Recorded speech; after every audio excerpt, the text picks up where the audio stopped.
My name is Clara, and I am 21 years old. I have always been drawn to antique objects because I believe they carry echoes of the past. This passion is what drew me to work at my boss's antique shop. Mr. Henderson appeared to be a gentle, intelligent man. I placed my trust in him. That was my mistake. A single shattered vase exposed his dark secret, and I suddenly found myself entangled in a dangerous snare. This is the account of how my dedication to uncovering the truth rescued me from a powerful man's deception. I began working at Mr. Henderson's shop out of sheer necessity. My father had suffered a severe accident, and the medical expenses were overwhelming. I needed to earn money quickly to help him. Initially, Mr. Henderson was exceptional. At 67, he was vigorous and knowledgeable. He treated me with paternal kindness. He instructed me in the intricacies of antique restoration, how to mend damaged wood and locate subtle hallmarks on silver. I believed he was the most benevolent man I had ever met. I told myself, I am finally in a safe place. He frequently bought me meals and purchased high-quality tools for my work. My confidence in him was absolute. I failed to perceive the peril lurking behind his amiable demeanor. The nightmare commenced on an ordinary Tuesday. Mr. Henderson gestured toward a high shelf. "Clara, would you please transfer the crimson vase to the display case? It's a rare piece, valued at $100,000, he said, his tone composed. I inhaled deeply and approached the shelf cautiously, handling the vase with extreme care. The instant my fingers touched the porcelain, I heard a distinct crack. The wooden shelf gave way without warning. A gust of cold air swept past me as the structure collapsed. The vase plummeted and shattered against the floor with a devastating crash. I stood paralyzed, unable to move or breathe. It felt as though my world was crumbling. My heart pounded violently in my chest. I gazed at the floor, where the exquisite red porcelain lay in countless fragments. Slowly, I sank to my knees amidst the sharp shards, my hands trembling uncontrollably. Tears streamed down my face. My father was ill, our funds were depleted, and now I owed Mr. Henderson a sum I could never repay. I felt utterly insignificant and powerless in that vast, silent shop. I was ensnared. When I looked at Mr. Henderson, I anticipated fury, perhaps even the police. Instead, he reached out and gently touched my arm. "Clara, please don't cry," he said softly.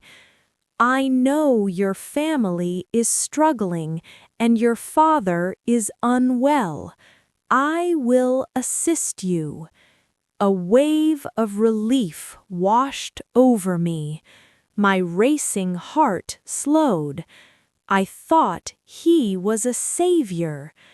I whispered to myself, "Thank you, God, he is a good man." In the following weeks, he assigned me additional tasks at the shop, explaining that I could earn extra money for the hospital bills. I was filled with gratitude. He began praising me daily, using sweet words and lavish compliments. "You are the most beautiful and talented young woman I know," he often remarked. He was a master of flattery. I felt cherished. I began to develop feelings for him. He frequently touched my hand during lessons and stood close behind me. I felt his warmth.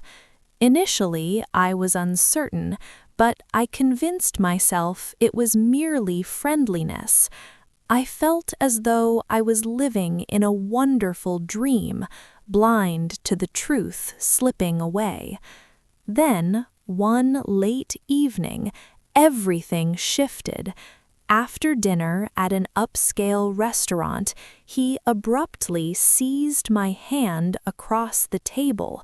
His grip was firm. "Clara, become my girlfriend," he said. "Stay with me." I sat in stunned silence, my thoughts swirling. I struggled to find my voice. He leaned closer, his voice low and severe. "I have been very generous to you, Clara. I didn't demand the $100,000 because I care about you." He smiled, but his eyes remained cold. "However, if you refuse, I will require the money. If you cannot pay, you will face prison. Who will look after your father then?" A chilling fear settled in my stomach. My hands trembled beneath the table. He instructed me to go home and gave me just one day to decide.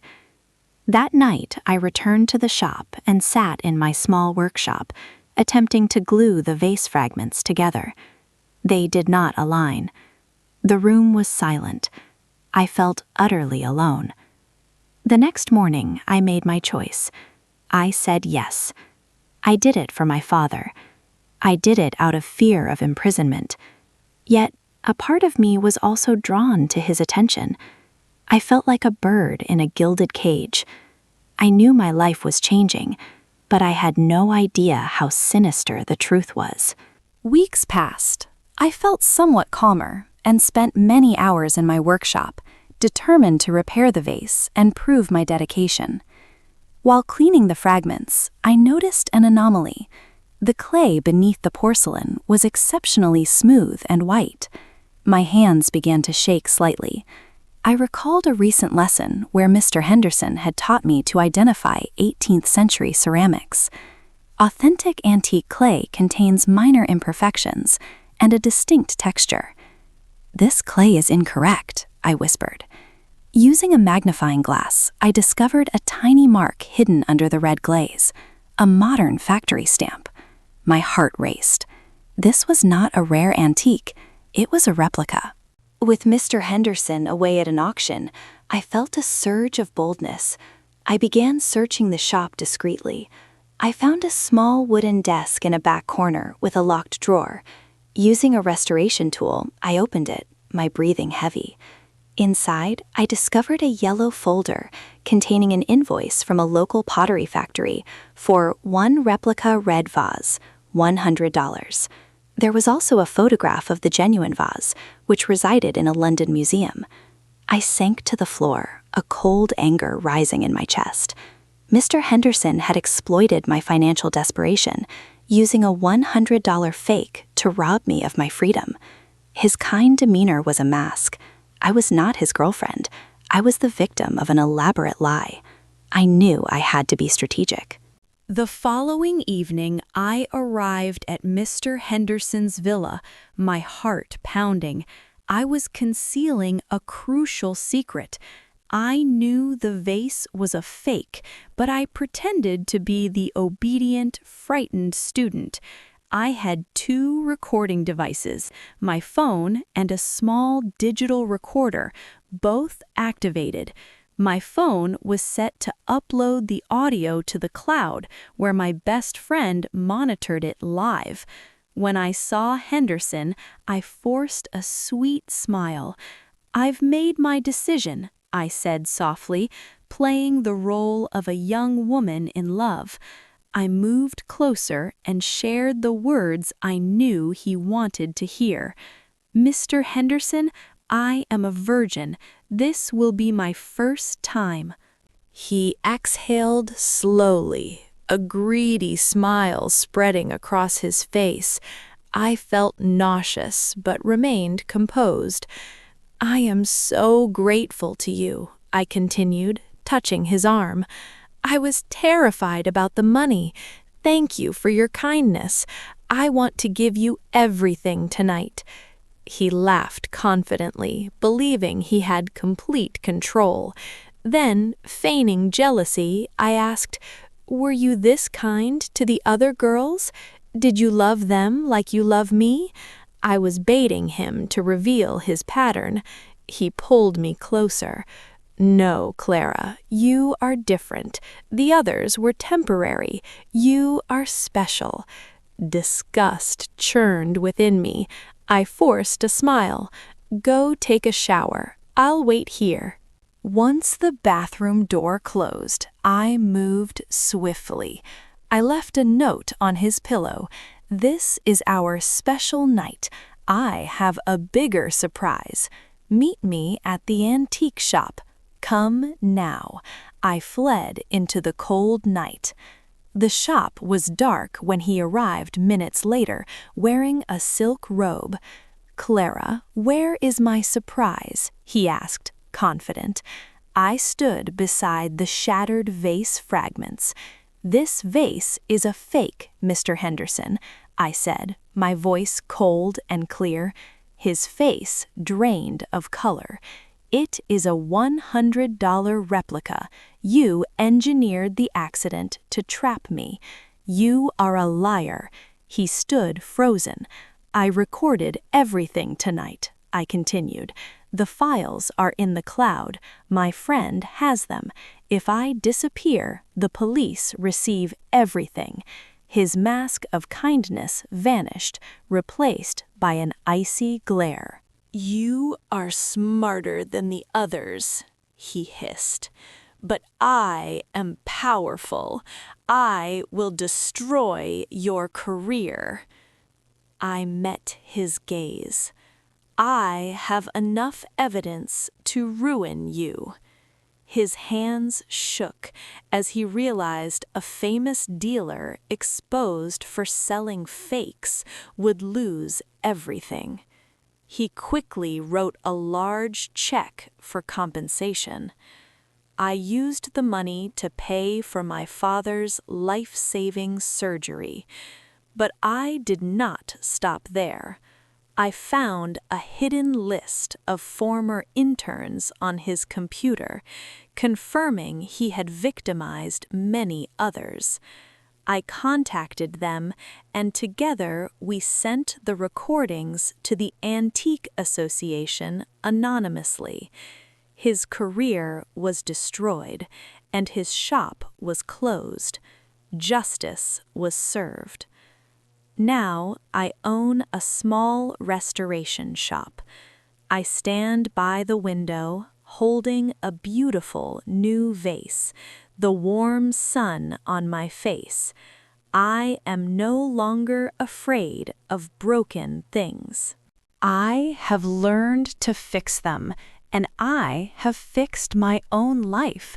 Real love never involves threats or debt.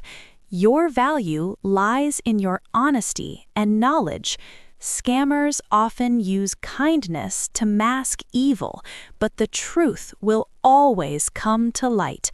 Trust your instincts, value your expertise, and protect yourself. The closure of Henderson's shop was not the end of my journey.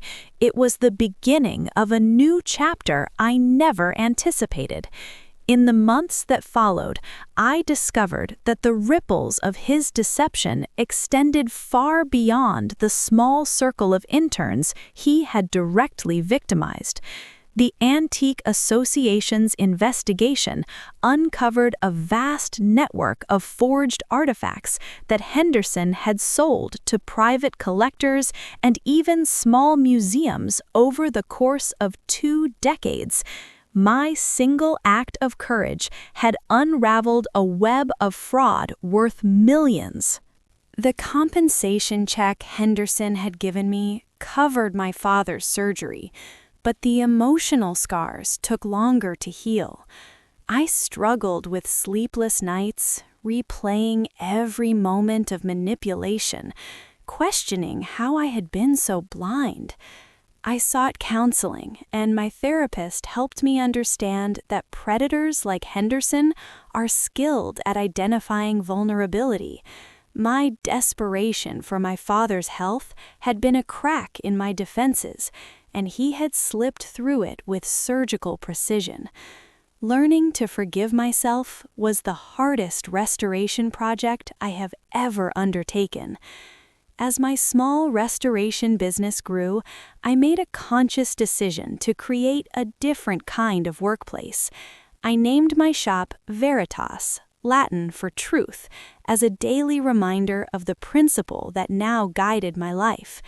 I hired 2 other young women who had left toxic work environments, and together we built a space based on transparency, mutual respect, and shared knowledge. I taught them everything Henderson had taught me, but without the hidden price tag. We specialized in authenticating and restoring genuine antiques, and our reputation for integrity attracted clients who valued honesty over flash. One afternoon, a woman named Margot walked into my shop. She was in her late 50s, with weary eyes and a guarded posture. She carried a small porcelain figurine wrapped in cloth. As she unwrapped it, my breath caught. It was identical in style to the red vase, the same smooth white clay, the same hidden factory stamp. I worked for Henderson 15 years ago, Margot said quietly. He used a similar scheme with me, a broken figurine, a debt I couldn't pay. I ended up leaving town to escape him. She paused, her voice cracking. When I heard he was finally exposed, I cried for the first time in years. I came to thank you. You gave me back something I thought I'd lost forever. We sat together for hours, sharing our stories. Margot became a mentor to me, offering wisdom from her years of surviving the aftermath of Henderson's predation. She helped me see that justice was not just about punishment, it was also about community and healing. Together, we started a small support group for others who had been exploited in the antique trade. We met monthly in the back room of my shop, surrounded by objects that had been restored to their former glory. A metaphor, I realized, for what we were doing for one another. The most unexpected development came 6 months later. I received a letter from the London Museum that housed the genuine red vase. They had followed the news of Henderson's downfall and learned of my role.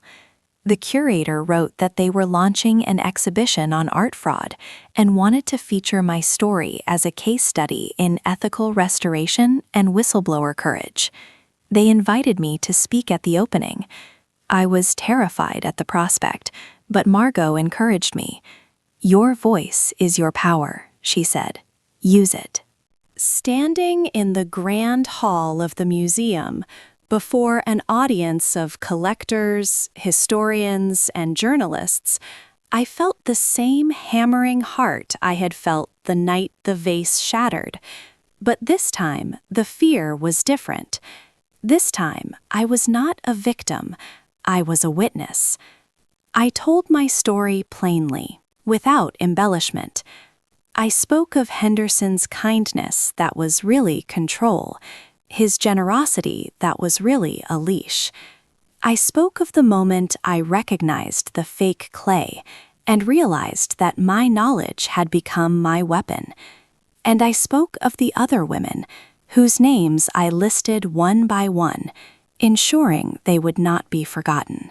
After my speech, a young woman approached me. She was trembling, much as I had been on that Tuesday morning. "I'm an intern at another gallery," she whispered. "My boss reminds me of Henderson. I didn't know how to leave until I heard you." I gave her my card and told her she always had a place at Veritas if she needed one. She started the following week. My father made a full recovery and now helps me manage the shop's books. He still struggles with guilt over the burden his accident placed on me, but I remind him that his survival is my greatest treasure. We have a small ritual now. Every morning, before opening the shop, we examine a new piece together. He has learned to identify hallmarks and clay textures, and his pride in this skill fills me with joy. Looking back, I understand that the broken vase was never a curse. It was a revelation. It shattered not only on the floor, but also the illusion of safety I had built around a man who did not deserve my trust. In its place, I have built something authentic, a life rooted in truth, a business grounded in ethics, and a community of survivors who refuse to be silent. The fragments of my past did not destroy me.